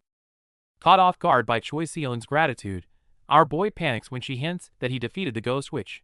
He frantically tries to pass the credit to Lee Seo-jun, but she sees right through his act. Seeing the system notification about her increased interest, Seo-yun breaks into a cold sweat. So much for keeping a low profile at school. Cut to the gym, where our guy is sweating it out. Thanks to the massive points earned from the hidden stage, he purchased a practical new trait. It doesn't offer explosive power, but the overall stat boost is perfect for survival. Taking a break, Seo-yun chats with Lee Seo-jun and the guys. Seo-jun mentions that Era, deeply triggered by the hidden stage, has been undergoing hellish training to boost her firepower. Pleased to hear his allies are getting stronger, Seo-yun nods approvingly. But the mood shifts when they discuss the absent teacher. Apparently, a blood-drained corpse was found near the school, putting everyone on high alert. While the students feel safe with genius Seo-jun around, danger has already infiltrated the campus. Suddenly, a formidable and striking purple-haired senior appears, setting her sights directly on Seo-jun. Is the villain finally making her move on the child of prophecy? At the gym, Senior Park Mini acts like a caring upperclassman by handing Lee Seo-jun a towel. But when out of sight, her eyes flash with chilling murderous intent. Night falls, an agonizing scream shattered the silence. The seemingly gentle Minnie now sits casually among bodies, licking blood off her face as a mysterious red-eyed man descends. The red-eyed man ruthlessly steps on his victim, while discussing the newly famous child of prophecy, Lee Seo-jun. Minnie doesn't hide her burning desire to eliminate the boy. Facing the suffocating presence of the organization's boss, Minnie volunteers to kill Seo-jun herself. Acknowledging her ruthless resolve, the boss officially assigns her the assassination mission. While the villain's scheme, our boy isn't slacking off. To boost his allies' strength, he brings Yoon Hae-young to a hidden dungeon to aggressively clear out hordes of monsters. Seeing an exhausted Hae-young, our boy strictly coaches her magical form. After all, this unrecorded hidden area is his specially chosen ground for pushing his allies to their absolute limits. Although his training is hellish, it completely ignites Hae-young's fighting spirit. Remembering her past helplessness, she silently resolves to grow stronger, exactly what our boy hopes to see. Seeing his companion's motivation, our boy happily fist bumps her. With their grueling weekend training, Yoon Hae-young sets her sights on the special class. With his allies secured, our boy targets the villainous daughter undercover as Senior Park Minnie. To ruin her assassination plot, he makes the first move. Thinking her cover is blown, the villainous senior secretly charges a deadly spell. Unfazed, our boy seriously states that he has something very important to tell her. Just as the villain prepares to strike, our guy drops a loud confession attack. This sudden public declaration short-circuits her brain and leaves the bystander stunned. The senior is visibly disgusted, but our boy couldn't be happier. Her sheer revulsion triggers the system, showering him with massive points for unlocking an achievement. The creeped-out senior flees in panic, leaving our boy slightly doubting his own looks. However, despite the swift rejection, This kamikaze move worked perfectly. A public confession makes the villain too conspicuous to assassinate anyone, while harvesting sympathy points from hidden onlookers. His two birds with one stone strategy is flawless. Before he can celebrate his master plan, a classmate asks about homework. In an instant, the mastermind is brought right back to the painful reality of student life. The academy is completely buzzing over the latest hot topic on the school message board. Whether in the cafeteria or the classroom, everyone is stunned by what they're seeing. Right there on the board is our boy's high-profile confession to the dangerous third-year senior. It's so absurd that everyone thinks it must be a malicious prank targeting him. While his friends are laughing their heads off at the table, the villainous senior herself is thoroughly disgusted, overthinking that our guy might have some twisted fetish. Unbothered by the wild reactions, our boy shrugs it off. His priority isn't taking her out right now, but preparing for the massive crisis about to hit the original protagonist, Lee Seo-jun. Meanwhile, the scene shifts to the American Artifacts Museum. As night falls, the security team sets up the magic barriers, preparing for their routine night patrol. Little do they know, a terrifying storm of violence surrounding those glowing ancient artifacts is already quietly unfolding, all aiming directly at the child of prophecy. Uninvited guests breach the highly secure Holy Relic Vault. A guard tries to stand his ground, foolishly mocking the intruders as washed-up terrorists from a bygone era. But warnings mean nothing against absolute power. The intruders attack without mercy, effortlessly crushing the guards. To these violent extremists, the resistance is boringly weak. Watching his comrades fall, a surviving guard realizes the intruders aren't just here to steal. Because someone insulted their king, the terrorist group Jayan unleashes a bloody massacre. Back at the academy, news of the attack spreads quickly. Sitting quietly in the cafeteria, our boy realizes that a deadly clash with this terrifying organization is fast approaching. Meanwhile, at Jayan's hideout, the ruthless attacker smiles at the news, while a battle-hungry comrade complains she didn't level the entire block. Our boy's true test is just beginning. The scene shifts to the Jayan terrorist group's internal meeting. Following their recent failures, the atmosphere is heavy, with the blonde operative visibly frustrated over their hasty decisions. These arrogant villains have surprisingly reached a consensus. At this critical moment, absolutely no one wants to cross paths with our boy under his Jinwoo alias. Just as hesitation spreads, a high-ranking leader steps in to steady the ranks. After all, the child of prophecy is crucial to their master plan and cannot be abandoned. Back to our boy. Figuring the heat has died down, Sunwoo resumes his Jinwoo persona to gather resources, meeting up with the wealthy heiress, Han Seon. The heiress certainly delivers. She immediately hands over the top-tier items he requested, including high-durability combat boots with dual passive skills and holy potions. To top it off, she treats him to an exclusive, world-class dish. In the original novel, this very meal was so divine it almost made the main character pass out. As the golden pastry shatters and rich meat juices explode with flavor, our boy drops all his defenses, completely surrendering to the absolute bliss of the meal. You can't just enjoy such luxury for free. After wiping his mouth, Sunwoo returns the favor by tossing out a top-secret piece of intel that catches her completely off guard. Someone has been using the recent terrorist chaos to extort Seon. Sunwoo effortlessly exposes the mastermind, revealing it's not the Jayan group at all, but just a lowly underworld alchemist. Han Seon throws a massive 8-figure offer to recruit our boy's alter ego. He plays it cool, asking for a better offer over dinner, though secretly admitting the deal is super tempting. But power comes first. Equipping his new A-rank combat boots, our guy effortlessly sprints across the night sky. Enjoying the thrill of his new gear, he can't help but smirk at the sheer speed. Back to the reality of magic law class. After his teacher ruthlessly shoots down his request for a deadline extension, our boy internally plans to finish the assignment in a day using his insider knowledge. While everyone scrambles for a project partner, top-tier genius Era unexpectedly approaches our guy. The unprecedented move leaves the other students fuming with jealousy, and even our boy is caught completely off guard. She coolly tells him to meet her at the training grounds after school. He thinks it's a lucky break, but his blood runs cold when her very first words are, "I know your true identity, Kim Seonwoo." Seeing her conjure a massive fireball, our boy's brain goes into overdrive, wondering which secret identity he leaked. Stepping closer, she confronts him about the personal secrets he casually dropped on the first day of school. Our boy is completely caught off guard. It turns out Era thinks he's a victim of the same terrorist attack that ruined her life, which is why she's so obsessed with getting stronger to exact her revenge. When he asks why she'd think that, Era explains that during the recent attacks, everyone else was terrified. He was the only one who stayed perfectly calm, like someone who had already survived the worst.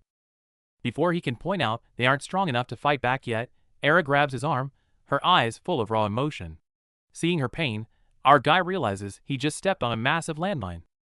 To make things more awkward, the system pings that Era now feels pity for him, leaving our boy feeling a bit guilty. Taking a deep breath to calm down, she offers to do their assignment as an apology and turns to leave. Forget the assignment. Watching her walk away, our guy can't help but stop her in her tracks. With a determined look, he makes a bold promise. Let me help you get your revenge. He tosses her a healing potion so she won't leave a scar. Era doesn't look back, but deep down, her resolve only hardens. She knows she has to end Jaein with her own hands, which gives our boy the perfect opening to change the plot. Meanwhile, Era vows to destroy the terrorists. Our boy suddenly receives a system notification rewarding him for their bond, leaving him feeling both helpless and amused. Knowing the crisis isn't over, our boy trains his mana relentlessly. He knows perfectly well that helping her get revenge is paving the way for the original protagonist's growth. To prepare for future events, our boy joins the crew on a field mission. Knowing the plot, he figures with veteran mercenaries around, this early mission should be a walk in the park. Along the way, our boy is full of energy, even casually offering a towel to his senior. His endless stamina completely shocks his exhausted classmates. Just as our boy thinks his training is finally paying off, the mercenary captain interrupts, loudly announcing their safe arrival at the mission site. Before them stands a luxurious mansion hidden in the mountains. According to the briefing, their simple D-rank mission is just to protect an artist's precious collection for 3 days. However, the mood shifts when the mansion's owner descends the stairs. Smiling, she admits she specifically requested the protagonist. Our boy instantly realizes the real threat has just surfaced. Our boy secretly plans to play the villain this time. They look down at the white-haired woman below Charlotte, the key figure who will be looking after them for the next few days.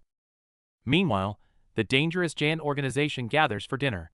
Surprisingly, one of their deadly assassins is a hardcore fanboy of Lee Seo-jun, excitedly bragging about his stalker-level dedication to his idol. The chaotic assassins start bickering over petty things, forcing their enraged leader to snap and order everyone to shut up and eat their food properly. Getting back to business, the leader emphasizes that they must infiltrate quietly without killing anyone. Back at the mansion, Charlotte treats our boy's group to an incredibly lavish feast. Beneath the peaceful dinner, our boy knows Jaein assassins will strike in just a few hours. During the meal, Charlotte casually probes into their backgrounds, even asking about the absent Choi Seohyun. She then praises Seojun's talent, assuming his family must be proud. Hitting a sore spot, she notices his forced smile and boldly touches his hand, attempting to manipulate his deep-seated loneliness. Meanwhile, the terrorist group's leader Charlotte gives her subordinates a passionate "We are family" speech. Deeply moved, the villains immediately begin their indoor patrol with high morale. On our boy's side, to keep the plot on track, Seomu aggressively interrupts someone chatting up Lee Seo-jun. Oblivious to everything, Seo-jun suddenly starts reflecting on the meaning of family, leaving Seonwoo sweating bullets. After ditching the crowd, Seonwoo and Seo-jun walk together under the night sky. While pretending to plan a route, our boy is secretly plotting how to smoothly guide the child of prophecy right into the monster's trap. While they examine the magic circle, the genius girl Era suddenly appears. Glaring at Seonwoo, she confidently declares that his unique, aggressive combat style matches perfectly with only one person she knows. Knowing his secret identity is at risk, Seonwoo tries to play dumb, jokingly asking if she seriously thinks he's the legendary masked hero Kim Jin-woo. The tension spikes as the boys instinctively reach for their swords. But instead of fighting, Era just crosses her arms, stubbornly claiming she's merely out for a late-night walk to think things over. Then, Era launches into her wild deduction. She confidently concludes that Seonwoo isn't actually getting stronger, he's just doing rehab to regain his former peak strength. Both boys are utterly dumbfounded by her flawless logic. Realizing she has perfectly fabricated an excuse for him, our boy instantly plays along. Faking a melancholic look, he sighs that he just didn't want anyone's pity. And just like that, his secret identity is safe once again. After the patrol route is set, our boy finally catches a break. Slipping away smoothly, he infiltrates the villain hideout, his eyes gleaming at the room full of precious loot. While everyone else is busy, our boy decisively buys a mana concealment elixir. It only hides his mana for 10 minutes, but that's plenty for a master thief. Activating his unique system privilege, a sly smirk spreads across his face. He can't wait to see the villains' reactions when they realize they've been completely robbed blind. Meanwhile, out on the patrol route, Era and Seojun start discussing our boy's true strength.